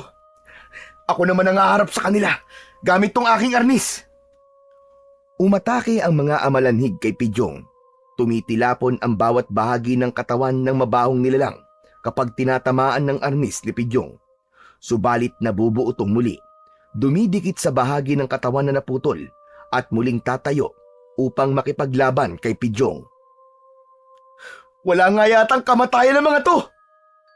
Pidyong, ano nang gagawin natin? Akong bahala. Ito na lang ang tangi nating pag-asa. Hinawakan ni Pidyong ang palawit ng kanyang kwintas, saka ito bumulong. Mutya ng bagari, ikaw na lang ang aming tanging pag-asa. Kaya kailangan namin ng tulong mo. Pagkatapos nakausapin ni Pidyong ang mutya ng bahagari, ay lumikha ito ng nakakasilaw na liwanag. Liwanag na kinatatakutan ng mga amalanig. Nasilaw sila sa liwanag, sumisigaw at umuungol dahil sa sakit at pagkasilaw na nararamdaman. Hindi nila kaya ang liwanag, pinsan. Unti-unti sila nanghihina at parang napapasok ang nilang katawan. Tama ka. Nahuli natin. Liwanag ang kahinaan ng mga amalanhig. Dahil sa liwanag ay nanghina ang mga kampon ng dilim. Bumagsak sa lupa ang mga ito. Pagkadakay unti-unting nalusaw ang katawan hanggang sa tuluyang maglaho. Wala na! Wala na sila, pinsan! Tinunaw na sila ng liwanag mula sa kwintas mo! Ang astig ng kwintas mo na yan! Sana all! Magkaroon din sana ako ng ganyan! Nagapi na natin ang ikalawang pangkat ng mga kapanalig ng pinuno ng dilim. Kaya makakarating na tayo sa lugar na kinaroroonan ng ama ni Liwayway. Kaya mismong ang pinuno na ng dilim ang ating makakaharap. Ganun ba yun? Marahil ganun na nga. Kaya dobleng paghahanda ang dapat nating gawin, pinsan. Samantala, sa lupain ng dilim, nagngingit-ngit sa galit si Dabilo. Nakarating kagad sa kanya ang mga pangyayari. Mga walang silbi! Mga inutil silang lahat! Huminahon po kayo, Pinunong Dabilo. Paano kung hihinahon kung ganyan ang balitang matatanggap ko? Isa lamang po ang ibig sabihin nun, Pinuno. Hindi pang karaniwan ng dayo na ngayon ay nakapasok na sa ating lupain. Kung nagawa nilang gapiin ang magkakasunod na pangkat ng mga aswang, tayo na ang huling haharap sa kanila. Ganun na nga, mahal na Pinuno. Dalhin sa akin ang ating biyag na si Matipuno. Siya ang ating alas para itigil ng mga dayo ang kanilang pakay. Subalit, si Matipuno ang siyang gagamitin mo upang makuha mo ang kanyang anak na si Liwayway. Alam ko kung gaano mo hinahangad na maging asawa ang anak niya. Oo, hindi pa rin yun nagbabago at matutupad yun. Dahil walang maaaring pumigil sa aking hangarin. Magiging asawa ko si Liwayway at siya magiging reyna ng dilim. Sa lupain naman ng liwanag, laking gulat ni Lola Rosal na hindi niya nakita sa higaan si Liwayway. kaya agad niyang ipinagtanong ito sa kanilang mga utusan. Iisa lang ang naging sagot ng mga ito. Umalis si Liwayway at ang pakiwari nila ay patungo sa lupain ng dilim. Napakatigas talaga ng ulo ni Liwayway. Nag-uusap na kami na dito lang siya at ipaubaya na sa 2 dayo ang pagharap sa mga kampo ng dilim at pagliligtas sa kanyang ama. Paano ko mapahamak ang aking apo? Malayo na ang narating ni Liwayway. Gaya ng sinabi ng mga utusan kay Lola Rosal, ay sumunod nga ito kina Pidyong at Batchoy. Nakarating na ito sa bukana ng daan ng lupain ng dilim. Walang kahit na anong aswang o malignong umahadlang sa akin. Malaya ako nakapasok. Isa lamang ang ibig sabihin nun. Napagtagumpayan nila Pidyong ang mga aswang na humarang sa kanila. Hindi ako nagkamali. Talagang maaasahan sila. Tunay na tagapagligtas. Nakaramdam ng kasiyahan si Liwayway sa mga oras na yon. Alam niya na malapit na sa inaasam na tagumpay ang ginagawang pagliligtas ni Pidyong sa kanyang ama. Itutuloy ko na ang aking paglalakbay. At sa lupain ng dilim, Jack, magkikita kami ron ni Pidyong. Dahil wala nang panganib sa mga dinaraanan ni Liwayway, kaya malaya siyang nakakadaan sa mga lugar na dati puno ng hadlang. Samantala, napasok na ni Pidyong at Batchoy ang pusod ng lupain ng dilim. Ang tanging kailangan na lamang nilang gawin ngayon ay hanapin na lamang ang lugar na kinaroroonan ng ama ni Liwayway kung saan ito nakabilanggo. Malaki-laki yung lugar na ito ah. Saan natin nahanapin si Mang Matipuno? Hindi ko rin alam, Batchoy. Anak ng... Paano natin siya tutulungan? Ang laki na agad ng problema mo, Batchoy ah. Huwag kang mag-alala. May tutulong sa atin. Wala ka bang tiwala sa mutya ng baghari? Ang dami nang naitulong sa atin tapos ngayon ka pa magdududa? Oo nga naman ano. Ba't di ko kagad naisip yun? O sige, ano pang hinihintay mo? Alamin mo na sa mutyang taglay mo kung saan natin pupunta ng ama ni Liwayway. Oo na, ito na. Aalamin ko na. Atat ka talaga kahit kailan eh. Pinsan, diet na ako ng ilang araw ah. Mga bunga na lang ng kung ano-anong puno ang nilalantakan natin. Gusto ko naman makatikim ng karne. At sabi ni Lola Rosal, masasarap ang ihahanda niya pagbalik natin. Ikaw talaga kahit kailan. Puro pagkain ang laman ng utak mo. Sa lugar na piitan ng ama ni Liwayway na si Matipuno, ay kinuha siya sa loob ng kulungan ni Adobe. Nakagapos ang kamay nito at may takip din ang bibig niya kaya hindi makapagsalita. Tanging mga ungol lamang ang maririnig mula kay Matipuno. Oh, huwag ka na magpumiglas, Matipuno. Hindi ka makakatakas. Kahit na ano pang gawin mo. Siguro tinatanong mo kung bakit kita inalis dito. Gusto lamang ni Pinunong Dabilo na makita ka. Baka may iba pang plano sa'yo. Kaya sumama ka na lang sa akin at wag mo kong pahirapan dahil masasaktan ka lang. Walang nagawa si Matipuno kundi ang sumunod kay Adobe. Kinaladkad ito upang dalhin sa harap ng pinuno ng dilim. Kumusta ka, Matipuno? Wala pa rin ang anak mo. Mukhang hindi ka mahalaga sa kanya. Tila mas gugustuhin pa niyang mamatay ka na lamang kesa magpakasal siya sa akin. Nagpupumiglas si Matipuno. Gusto nitong magsalita, kaya lang nakabusal ang bibig nito. Hindi siya binibigyan ng pagkakataon ni Dabilo na magsalita dahil ayaw niyang marinig ang sasabihin nito. Lalo na mga salitang hindi niya maaaring magustuhan at ayaw ni Dabilo na marinig yon. Bibigyan ko pa ng konting pagkakataon ng anak mo. Baka nag-iisip pa siya. Subalit oras na mainip ako. Nakahanda na ang tabak na puputol sa iyong leeg at saka ko yun ipapadala sa iyong anak dahil sa katigasan ng kanyang ulo.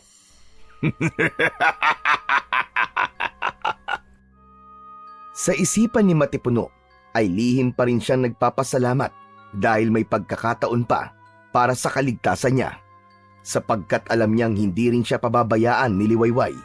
Alam niyang gumagawa ng paraan ang kanyang anak upang iligtas siya. Sinenyasan ni Dabilo si Adobe. Pinababalik na si Matipuno sa kanyang kulungan. tapos na ang pakikipag-usap niya rito. Samantalang ng pagkakataong yun ay natuntun na ni Pidyong at Batchoy ang kulungan dahil dinala sila roon ng mutya ng bagari. Kaya nga lang, Pidyong, pinsan! Wala naman nakakulong dito eh. Baka hindi dito ang kulungan ni Mang Matipuno. Imposible yun. Dito tayo tinuro ng tangan ko mutya eh. Hindi siya maaaring magkamali. Pinsan, may mga yabag. May paparating. Halika, magtago muna tayo, bilis! nagmamadaling nagtago ang dalawa, kaya kitang-kita nila nang ibalik ni Adobe sa kulungan si Matipuno. Tiniyak na nakakandado ang piitan sa kainiwan ang ama ni Liwayway. Nakagapos at may takip pa rin ang bibig nito. Nang makaalis na si Adobe at tsak na ng magpinsan na wala na talaga ito, ay saka sila lumapit kay Matipuno. Ganun na lamang ang pagtataka ng ama ni Liwayway. Balit sa maikling paliwanag ay naintindihan kagad sila ni Matipuno. Hindi madaling buksan ang kandado ng piitan.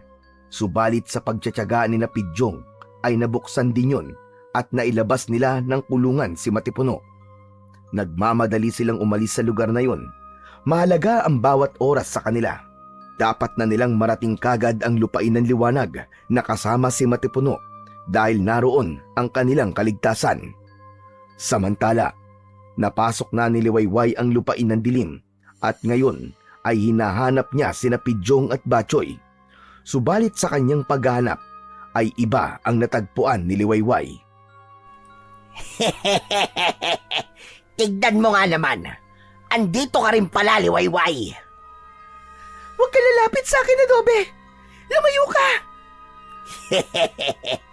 Akala ko mahihirapan kaming kumbinsihin ka. Yun naman pala ay pupunta ka rin dito para pakasal kay Pinunong Dabilo. Ikatutuwa niyang malaman na nandito ka na. At syempre, makakalaya na ang iyong ama. Hangal ka, Adobe. Hindi ako nagpunta rito para magpakasal sa iyong pinuno. Eh bakit ka nandito? Wala ka nang pakialam doon. Wala pala ha? Mga kapanalig na aswang. Hali kayo. Dadalhin natin ang babaeng yan kay Pinunong Dabilo para makasal na rin sila. Agad na lumapit ang mga aliping aswang na inutusan ni Adobe. Hinuli nila si Liwayway. Walang nagawa ang dalaga. Wala siyang anumang kapangyarihan, kundi tanging sina Pidyong lamang ang kanyang inaasahan. Bitiwan niyo ako! Pakawalan niyo ako, mga hayop kayo! Hindi ako pakakasal kailanman sa inyong pinuno! Dahil hindi ko pinangarap na magkaroon ng asawang pinuno ng dilim! Hindi! Hindi kailanman! Ang dami mo pa sinasabi. Sumama ka na lang sa amin para hindi ka na mahirapan at masaktan pa. Papalabas na ng lupain ng dilim sina Pidyong, subalit tila hindi nila matagpuan ang tamang daan. Samantalang ang tinatahak naman nila ay ang daan na dinaanan rin nila kanina. Ang bihira! Bakit ganun? Hindi tayo makalabas-labas, pinsan. Kanina pa tayo paikot-ikot. Hindi ko nga rin alam, Batchoy eh. Teka, baka alam ni Mang Matipuno. Sir, tama ba tong daan na binabagtas natin patungo sa lupain ng liwanag? Pinsan, hindi makakasagot yan. Alisin mo muna yung takip sa bibig niya para makapagsalita siya. Ay, oo nga pala. Sorry.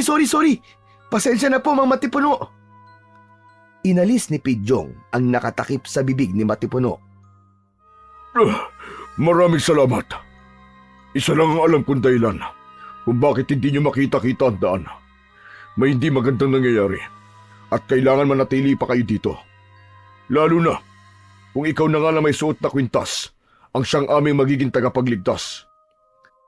Mukhang tama siya, Pidyong. May problema pa tayo. May narinig silang ingay na boses ng babae.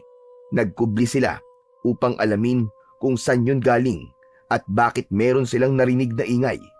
Ganun na lamang ang gulat nila nang makita na kasama ni Adobe at pilit na kinakaladkad si Liwayway.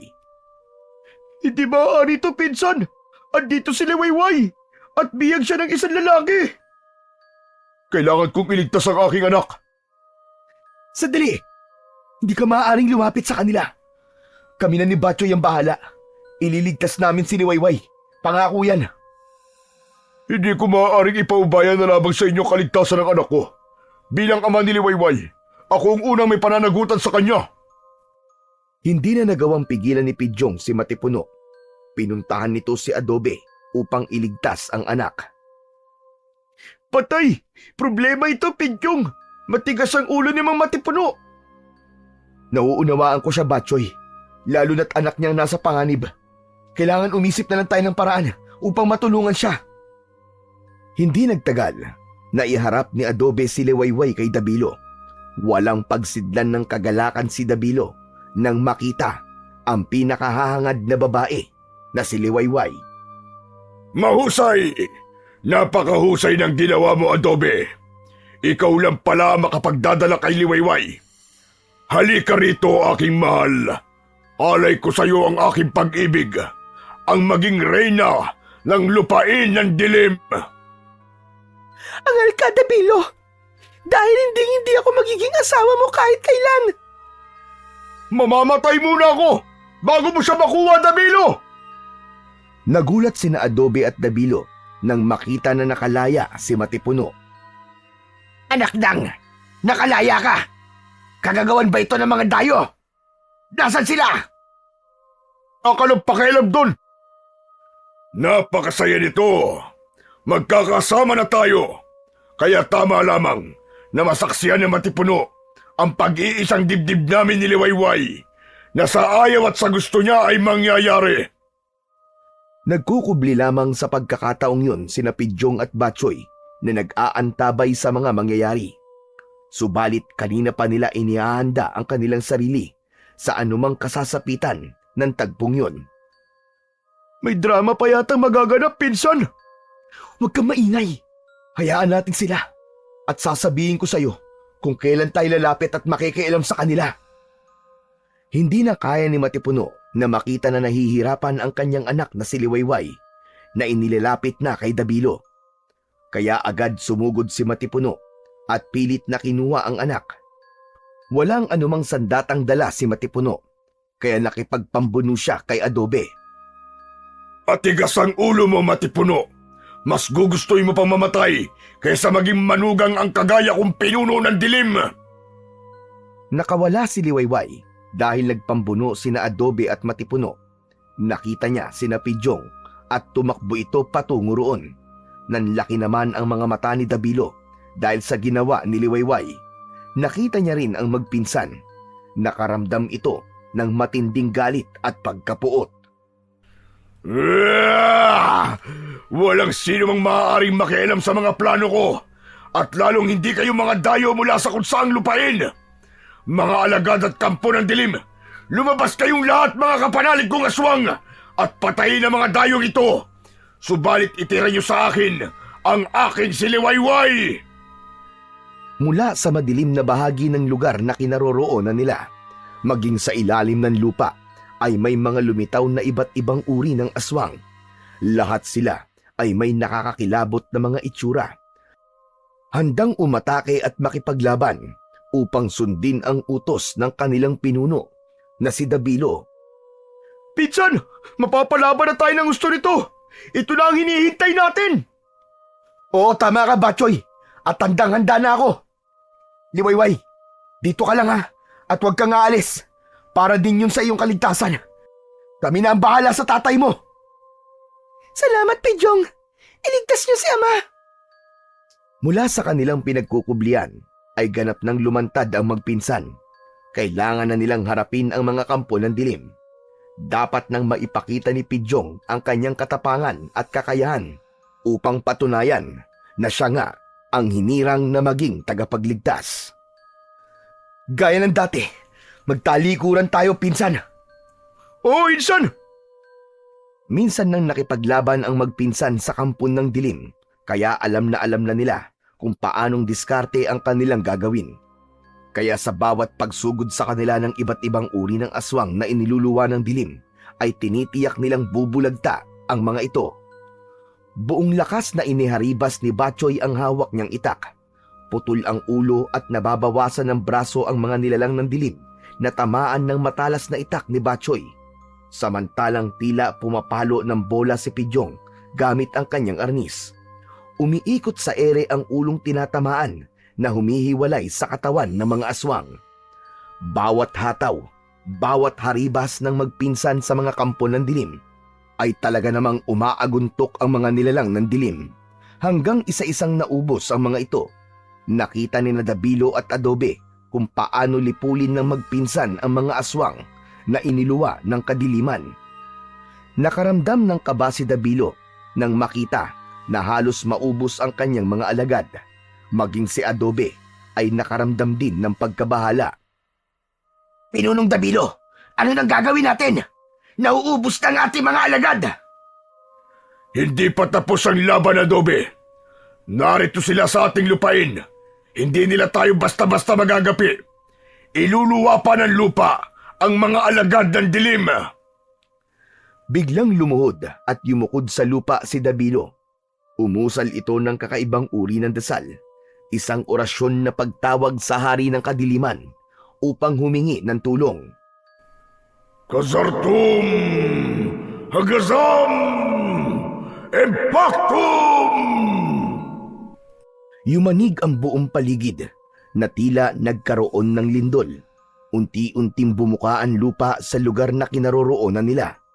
Mula sa bumukan lupa ay lumabas ang maiitim na nilalang, mga uri ng aswang malakat na nagkukubli sa ilalim ng lupa.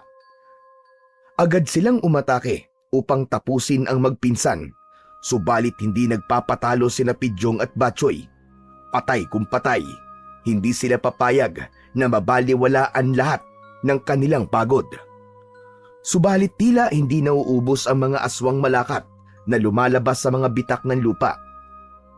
May napapatay man sina Pidyong at Batchoy, subalit napapalitan yon ng karagdagang aswang at mas marami pa. Tila walang katapusan ang paglabas ng mga ito sa lupa na tila nanggagaling sa impyerno. Walang ya! Lalo sila nadaragdagan, Batchoy! Oo nga, Insan! Napapagod na ako! Ang kwintas, gamitin mo na, Insan! Tama ka, Batchoy! Kailangan maubos na mga aswang na ito. Hindi ako makapapayag na magwawagi ang kasamaan laban sa kabutihan. Minsan pa ay binulungan ni Pidyong ang mutya ng bagari na nasa kanyang kwintas. Lumikha ito ng liwanag, subalit hindi katulad ng mga amalanhig na agad na nalusaw nang tamaan ng liwanag mula sa kwintas ni Pidyong ang mga aswang nakaharap nila ngayon, kundi nagpapatuloy pa rin sa pag-atake ang mga aswang malakat. Insan, bakit ganon? Wala ganong epekto sa kanilang liwanag na mutya ng bagari. Hindi ko rin alam, Batchoy. Ano gagawin natin ngayon, Insan? Ituloy mo ang pagharap sa mga halimaw at may gagawin lang ako, Batchoy. Ano gagawin mo? Saan ka pupunta? Insan! Tumakbo si Pidyong patungo sa kinaroroonan ni Dabilo. Ito ang hinarap ni Pidyong. Magkabila na pinakawalan niya ang matitinding hataw sa katawan ni Dabilo. Nagsusumigaw ang pinuno ng dilim. Hindi niya kaya ang sakit ng arnis na lumalatay sa katawan dahil napapaso ito, likha ng kakaibang liwanag mula sa arnis na hawak ni Pidyong. Walang hiya ka, dayuhan. Ako pa talaga ang pinuntirya mo. Dahil kapag ikaw ang napatay ko, alam kong maglalaho na rin ang lahat ng halimaw na narito. Mali ang akala mo, dayuhan. At hindi ako papayag na basta mo na lang akong mapapatay. Ipinalakpak ni Dabilo ang kanyang kamay. Kasunod nun ay tila may ibinabato. Sa bawat direksyon na tila may hinahagi si Dabilo ay nagkakaroon ng pagsabog na lumilika ng malakas na apoy. Kaya napaligiran ng malakas na apoy ang lugar na kinaroroonan nila. Naloko na! Nagkalat na mga apoy! Mukhang gagawin pa nilang tila impyerno ang lugar na to. Kailangan na namin makaalis dito. Nagkakamali ka ng kinalit, dayuhan. Hindi mo ako ganap na kilala. Kaya matitikman mo ang aking galit. Sabay-sabay tayong masusunog sa lugar na ito. Hindi ako makapapayag na magapi mo kami. Kaya mas nanaisin ko pang masunog kasama kayo. Sama-sama tayo mamamatay!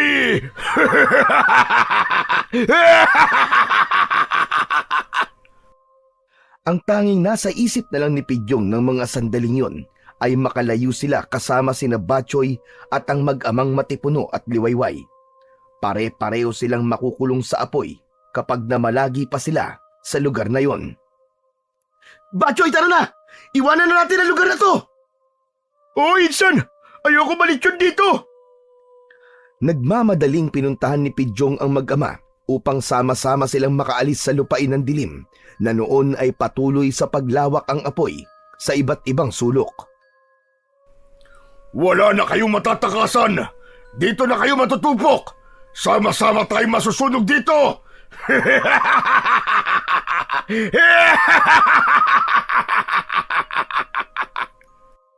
Mahalaga ang bawat oras ng sandaling yun. Buhay nilang lahat ang nakataya. Kailangan na nilang agad na makita ang tamang daan palabas ng lupain ng dilim. Liwayway, alam mo ba ang tamang daan palabas? Hindi ko rin alam. Nalilito na ako. Hindi rin pamilyar sa akin ang lupain ng dilim, kaya hindi ko alam ang tamang daan palabas dito. Naku po, paano na tayo ngayon yan, Insan? Mukhang handa na ang pinuno ng dilim na matupok dito. Dito sa lugar na ito, magbabakasakali tayo. Tara na, bilisan na natin! Sumunod na lamang sila kay Pidyong, bagamat walang katiyakan ang lugar na kanilang binabagtas. Patuloy sa paglaki ang apoy sa lugar ng lupain ng dilim. Handang masunog ang mga naroon. Huwag lang magtagumpay sina Pidyong. Subalit gagawin nila ang lahat upang makalabas doon ng buhay at ligtas. Naguguluhan pa din si Pidyong dahil tila mali pa rin ang daan na kanilang binabagtas papalabas ng lupain yun. Gusto nang sumuko ni Pidyong, lalo na't siya na lamang ang inaasahan ng mga kasama, hanggang isang matandang lalaki ang humarang sa kanila. Sumunod kayo sa akin! Ituturo ko sa inyo ang tamang daan bago pa kayo tuluyang matupok ng apoy sa lugar na ito. Teka! Paano kami maniniwala sa'yo? Magtiwala kayo. Hindi ko kayo ipapahamak. Kaligtasan lang ang ihahatid ko sa inyo. Wala nang ibang pagpipilian pa sina Pidyong, kundi tanging ang kutob niya na nagsasabi ng totoo ang matandang ibig tumulong sa kanila. Dito, bilisan niyo. Sumunod kayo sa akin. Nagpauna sa pagtakbo ang matanda. Kasunod ay ang grupo ni Pidyong. Sa pagbagtas nila sa lugar na tinahak ng matanda, ay agad silang nakaramdam ng kaligtasan dahil pakiwari nila ay tamang daan nga ang kanilang tinatahak. Hanggang patuloy silang papalayo sa lupain ng dilim, ay naririnig nila ang mga pagsabog na lalong nagpalaki ng apoy. Ano yung mga pagsabog na yung tanda? Natutupok na ang lupain ng dilim. Pinili ni Dabilo na mamatay kasama ang kanyang mga kampon kesa mamatay sila sa inyong mga kamay. Hanggang sa ilang minuto pa ang lumipas, tuluyan na nga nilang narating ang labas ng lupain ng dilim. Huminto na ang matanda. Ligtas na kayo rito. Maaari na kayong bumalik sa inyong pinagmulan. Maraming salamat po sa inyo, Tatang. Hindi ko po kayo makakalimutan. Ito na yung tamang lugar, Insan. Natatanaw ko na ang daan patungo sa lupain ni Liwayway. Kaya nga, ligtas na tayo. Maraming salamat sa inyo, Tatang. Iniligtas niyo po kaming lahat. Ginawa ko lang ang tungkulin ko dahil hindi ko maaaring pabayaan ang aking apo. Teka. Apo? Teka, sino ka ba? At bakit tinatawag niyo pong apo si Pidyong? Ako ang tagapagligtas ng nakaraan. Ako si Pedrito. Ano po? Pedrito? Kung di po ako nagkakamali, yun ang pangalan ng aking ninuno. Ang lolo ng lolo ko. Ako ang tagapagligtas sa nakaraan at ikaw ang sa kasalukuyan. Nagpakita ko upang tulungan ka. Teka.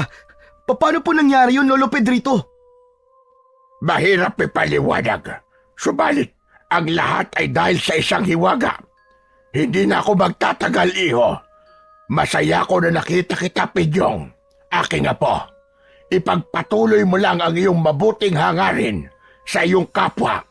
Palagi kang gagabayan ng iyong mutya at ng ating Panginoong Diyos. Tumalikod na ang matandang lalaki at habang lumalayo ito ay unti-unting naglalaho sa liwanag. Samantala, labis ang pasasalamat ni Naliwayway at Matipuno kina Pidyong. Utang namin sa iyo ang aming buhay. Kung may pagkakataon pa kayo, ay nais naming isama kayo sa aming lupain upang ganap na makapagpasalamat. Bago pa makasagot si Pidyong, biglang nagliwanag ang mutya na suot niyang kwintas. Kasunod ay ang paglitaw ng bahaghari at sa isang iglap ay hinigop nito ang magpinsan. Wala silang nagawa kahit pigilan pa ni Naliwayway. Ibinalik sina Pidyong ng dulo ng bahaghari sa lugar na pinagkunan sa kanila. Yun nga ay sa kakahuyan. Ala, andito na tayo sa kakahuyan, Inson! Nagbalik na tayo! Tama ka, Batchoy. Tapos na ang ating misyon. Nagawa ko na ang aking tungkulin. Wala na rin si Naliwayway at Mang Matipuno. Naku naman, oo! Sayang! Sayang talaga! Alin ang sayang? Yung pinangako sa atin ng lola niya, yung ihahandang masasarap na pagkain ni Lola Liwayway. Hindi ko na matitikman yun. Naku naman, oo! Halika, balik tayo doon! Sira ulo! Kalimutan mo na yun! Ikaw na lang ang bumalik kung gusto mo! Pero ang mahalaga sa lahat, nailigtas na natin sila sa kamay ng dilim. Makakapamuhay na sila ng maayos at may kalayaan sa lupain ng liwanag. Kung makakabalik pa tayo doon, hindi ko alam. Ang mutya lang ng bahaghari ang tanging nakakaalam. Paano na tayo? Anong gagawin natin ngayon, Inson? Ano pa nga ba? Di umuwi na tayo kay Lolo Tomas. Malamang naghihintay na sa atin yun. Baka nga mamaya may inihanda siyang pagkain . Gutom na rin ako. Yun, ayos! Wish ko lang may tibog na inihanda si Lolo Tomas.